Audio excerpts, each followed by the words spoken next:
خواجہ صاحب، وقفے سے پہلے مختوم امین فہیم صاحب کا یہ کہنا تھا کہ مارشاء اللہ کی اپروچ ٹھیک نہیں ہے، لیکن اگر ایوان کے اندر سے کوئی تبدیلی آتی جمہوری طریقے سے تو وہ کہتے اس کو ویلکم کہیں گے۔ وسیم اختر صاحب ابھی تک ہمارے ساتھ ٹیلی فون لائن پہ۔ وسیم صاحب السلام علیکم دوبارہ۔ وعلیکم السلام۔ وسیم صاحب یہ ہاں جی، آپ کو آواز آ رہی میری؟ جی جی آ رہی ہے۔ وسیم صاحب، وقفے سے پہلے اسحاق ڈار صاحب نے آپ کو ایک مشورہ دیا تھا۔ اسحاق ڈار صاحب کا یہ کہنا تھا کہ آپ دونوں چیزوں کو انجوائے کر رہے ہیں، حکومت کے ساتھ بھی ہیں اور اپوزیشن کو بھی انجوائے کر رہے ہیں۔ اگر آپ کو حکومت اتنی ہی بری لگتی ہے اور آپ سمجھتے ہیں کہ ڈیلیور نہیں کر رہے تو آپ اس کو چھوڑ کے اپوزیشن میں آ جائے۔ انہوں نے کہا کہ ہم آپ کو وارملی ویلکم کہیں گے اور مل کر کام کرتے ہیں، تو آپ اپوزیشن کو کیوں نہیں جوائن کر لیتے وسیم صاحب؟ میں بہت ڈار صاحب کی عزت کرتا ہوں، میرے لیے بہت محترم ہے، اور میں اس بات کا جواب اس طرح دوں گا کہ ڈار صاحب جماعت جو ہے وہ 57% ملک پہ رول کرتی ہے اور ایک بڑے صوبے میں ان کی حکومت ہے، اور اس طرح اس کو لے لیں کہ پورے ملک پہ تقریباً انہی کی حکومت ہے کیونکہ 57% انہی کا ہے۔ اچھا، اس کے بعد اگر آپ دیکھیں، اگر کوئی اس بات ہوتی ہے کوئی کمیٹی فارم کرنے کی یا کمیشن بنانے کی، تو نواز شریف صاحب اور پرائم منسٹر صاحب دونوں اکٹھے ہوتے ہیں، صرف 2 آدمی۔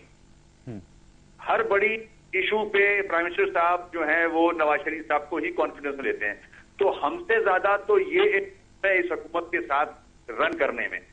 تو میں سمجھتا ہوں میری بات سمجھ میں آ گئی ہوگی، آگے بات کو بڑھاتا ہوں۔ چودھری صاحب، میری بات کا جواب دینا ذرا سنسیئرلی۔ آپ نے اپنی جو تمید باندھی تھی بات میں، بڑی اچھی باتیں کی تھیں، انسانیت کی باتیں کی تھیں، حب الوطنی کی باتیں کی تھیں، جمہوریت کی بات کی تھی۔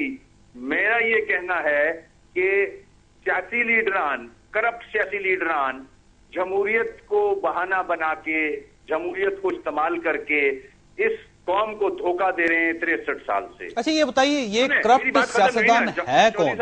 وسیم صاحب، میں ان کرپٹ سیاستدانوں کا نام پوچھنا چاہ رہا ہوں آپ سے، کون ہے؟ NRO آپ بھول گئے، قرضے معاف کرانا بھول گئے۔ دیکھیے NRO میں صدر صاحب بھی آ رہے ہیں۔ وہ جرنل جو بریف کیس لے کے جاتے تھے لیڈران کے پاس، وہ بھول گئے آپ؟ کون ہے بتائیے؟ پتا ہے سب؟ نہیں کون ہے بتائیں نا۔ میں آپ کو دوسری بات کرنے جا رہا ہوں نا۔ آپ پوری بات کریں نا وسیم صاحب، کھل کے بات کریں، اگر سچ بولنا پورا سچ بولیں۔ میں کھل کے بات کر رہا ہوں۔ دیکھیں، جمہوریت کے نام پہ یہ دھوکہ دے رہے ہیں لیڈران عوام کو۔ خدا را اب جمہوریت کے نام پہ لیڈران دھوکہ نہ دیں عوام کو۔ یہی لیڈران جو ہے وہ انہوں نے ستیہ ناش کیا ہے اس ملک کا۔ آج الیکشن کیمپین چل رہی ہے۔ آپ ان کا حصہ ہے نا وسیم صاحب، جنہوں نے ستیہ ناش کیا ہے، آپ ان کے ساتھ بیٹھے ہیں، آپ چھوڑ دیں ان کو، الگ ہوں، باہر نکلیں۔ اب میں اس سے آگے جا رہا ہوں، میری بات سن لیں۔ آج یہ سب جھوٹ بول رہے ہیں کہ میں جمہوریت پسند ہوں، وہ اس طرح کے بغیر امریکہ کے، بغیر فوج کے اقتدار میں آ ہی نہیں سکتا کوئی اس ملک۔ ٹھیک ہے ڈاکٹر صاحب آپ بتائیے۔ ڈاکٹر صاحب کو آپ میں شامل کر رہا ہوں۔ وسیم صاحب، ڈاکٹر صاحب کی بات بھی سنیے۔ میری بات ختم ہونے دیں پلیز، میری بات ختم ہونے دیں چودھری صاحب، بعد میں ان کو ٹائم دے دیجیے گا۔ جی جی آپ سے سوال کر رہا ہوں، آپ مجھے بتائیں کیا اس ملک میں بغیر امریکہ کے، بغیر فوج کی آشیرواد کے کوئی پرائم منسٹر، کوئی چیف منسٹر، کوئی صدر بن سکتا ہے؟ نہیں بن سکتا۔ بنانے کی شروع کریں نا، تو پھر کس بات کی جمہوریت ہے؟ شروع کریں نا، بغیر ایز کے بنانا شروع کریں گے کہ نہیں کریں گے؟ ہم جمہوریت کہاں ہے؟ پھر کیوں جھوٹ بول رہے ہیں عوام سے؟ کہاں ہے جمہوریت؟ مجھے ٹائم دینا، میں پھر عرض کروں۔ بولیے۔ اچھا دیکھیں، ایک تو میں وسیم بھائی کے کنزمپشن کے لیے اور ریکارڈ کو درست کرنے کے لیے، یہ ہم نے بالکل، یہ پرائم منسٹر صاحب نے ہمیں نہیں انوائٹ کیا تھا، ہم نے اپروچ کیا تھا، سیلاب کے حوالے سے کیا تھا، اور ہم نے وہاں بیٹھ کے جب ان کو پرپوزل دیا کہ اس کو نان پارٹیزن، نان پولیٹیکل آپ ایک اوور سائٹ باڈی بنا شامل کرتے ہیں نا آپ۔ نہیں، میری بات سن لینا۔ ہم نے تو ایز اے پارٹی ان کو اپروچ کیا کہ یہ ہمارا آئیڈیا ہے، اور ہم سمجھتے ہیں کہ اس کو آپ سیاست کو ایک طرف کر دیں، اس کو جو ملک کے حالات ہیں اس کو ہم ایک زندہ قوم کی طرح، ایک غیرت مند قوم کی طرح اس کو ہینڈل کریں، اور پورا پلان اس میں تفصیل میں نہیں جاتا، آپ کا میڈیا موجود تھا۔ ہم نے اپنی پریس کانفرنس رکھی تھی اس کے بعد، جسٹ ٹو شیئر کہ ہم نے کیا دیا، اور پرائم منسٹر صاحب نے انسٹنٹلی اس کو ایکسپٹ کیا، اور اس کے بعد 1 گھنٹے کا وقفہ دیا گیا کہ اپنے کولیشن پارٹنرز کو آپ رابطہ کر لیں، ان کو کانفرنس میں لیں۔ فاروق ستار صاحب سے بات ہوئی، انہوں نے کہا انہوں نے اس کو ایکسپٹ کیا۔ اسفند یار صاحب سے بات ہوئی، انہوں نے ایکسپٹ کیا۔ مولانا فضل الرحمان صاحب سعودی عربیہ تھے، وہ ان کو نہیں ملے۔ تو میں سمجھتا ہوں کہ یہ ایک یہی پروسیس ہوتا ہے نا، کہ ہمارا ذمہ داری تو نہیں ہے کہ کولیشن پارٹنر صاحب آپ سے رابطہ تو کیا گیا تھا اور آپ نے انڈورس کیا، آپ نے کہا ٹھیک ہے۔ میں اگر ختم کر لوں اب دوسری بات یہ ہے کہ اگر وسیم بھائی یہ سمجھتے ہیں کہ ہم NFC ایوارڈ کو فیسیلیٹیٹ کر کے اس ملک کے NFC ایوارڈ کروا دیتے ہیں. ہمیں نہیں کروانا چاہیے. 80s کی اور 90s کی سیاست کرنی چاہیے اور یہ ثابت کرنا چاہیے. تو ہم تو سمجھتے ہیں کہ ہم نے اچھا کام کیا. اگر ہم نے 18ویں ترمیم میں جب روڈ بلاک ہوا 25 مارچ کو اور 31 مارچ کو اس کو ریموو کر کے اس کو ایک کنسنسس شکل دی, اس میں موجود تھے, میں سمجھتا ہوں اچھا کام کیا. اگر اس وقت بھی ہم امپلیمنٹیشن کمیشن میں کام کر رہے ہیں, دیکھیں پاکستان کے جو سیریس مسائل ہیں خدا کے لیے چھوڑے, جو کنونشنل پالیٹکس ہے وہ نہیں چلے گی.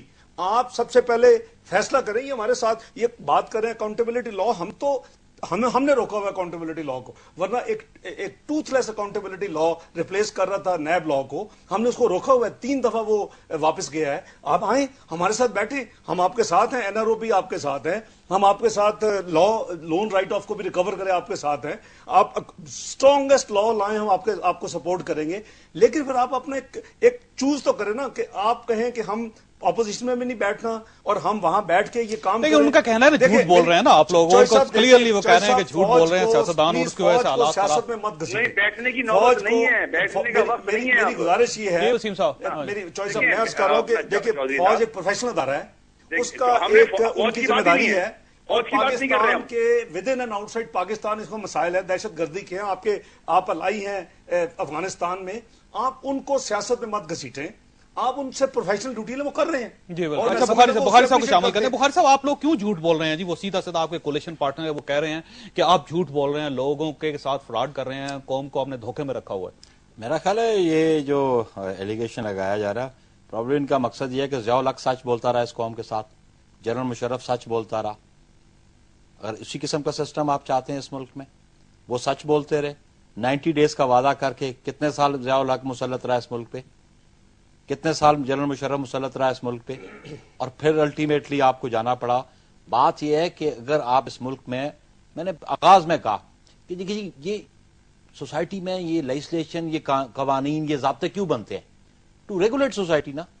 تو بات یہ ہے کہ جب آپ نے سوسائٹی کو ریگولیٹ کرنا ہے اور پھر آپ نے ایک ضابطہ بنایا, ایک آئین بنایا, اور آپ کے عوام کے منتخب نمائندوں نے بنایا, اور اس کا پریمبل آپ دیکھ لیں کہ اتھارٹی کون ایکسرسائز کرے گا. اس میں بڑا واضح لکھا ہوا ہے کہ پبلک کے الیکٹڈ ریپرزینٹیٹو اتھارٹیز ایکسرسائز کریں گے. یہ اس کا پریمبل ہے.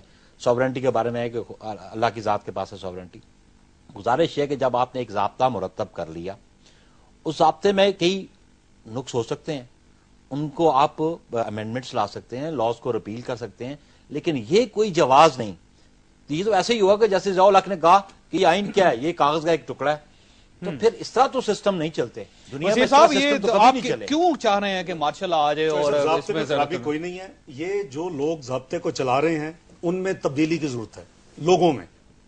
ٹھیک ہے, اگر ان میں دیکھیں حکومت سے مطمئن ہے اکاؤنٹیبلٹی نہیں, میں تو کہہ رہا ہوں اکاؤنٹیبلٹی لا اسٹرانگ ہونا چاہیے, کوئی بھی ہو, کسی بھی اس کا. ڈاکٹر صاحب اگر پرفارمنس بہتر نہیں ہوگی تو فوج تو آ جائے گی, ملک نہیں بچانا. آپ نے سیالکوٹ کا واقعہ دکھایا, آپ بات کر رہے ہیں کہ جی یہ پیپر پہ اگر ہوگا تو یہی ہوگا جو آپ نے دیکھا کہ یہ ہم غلط راستے کی طرف جا رہے ہیں.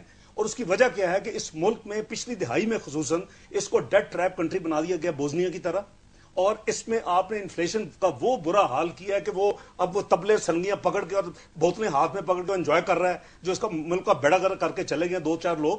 آج آپ یہ تمام وہی انہی چیزوں کا بھگت رہے ہیں جو آج پاکستان کی جو حالت ہے. اگر آپ نے اس ڈیٹ ٹریپ پہ کنٹرول نہیں کیا, اگر آپ نے اس مہنگائی میں نہیں اس کو قابو کیا, آپ نے عوام کی جو عام روزمرہ کی ضرورت ہے اس کو نہیں پورا کیا, 75% غربت جو اس ملک میں آبادی کی ہو گئی ہے ان کو نہیں نکالا, تو پھر یہی ہوگا کہ کسی نے قانون کی عزت. وسیم صاحب یہ آپ چاہتے کیا کیا جائے؟ دیکھیں بڑا کلیئر ہے الطاف بھائی کا بیان, بالکل اس کو بہت توڑ کے اگر پیش کریں گے تو ظاہر ہے بہت سارے اینگلز نکل آئیں گے. کلیئر نہیں ہے نا اس میں کلیئرٹی نہیں ہے. میں کر دیتا ہوں کلیئر نا. دیکھیں مارشل لا کا طرز بتایا انہوں نے, وہ کرٹیسائز کیا ہے.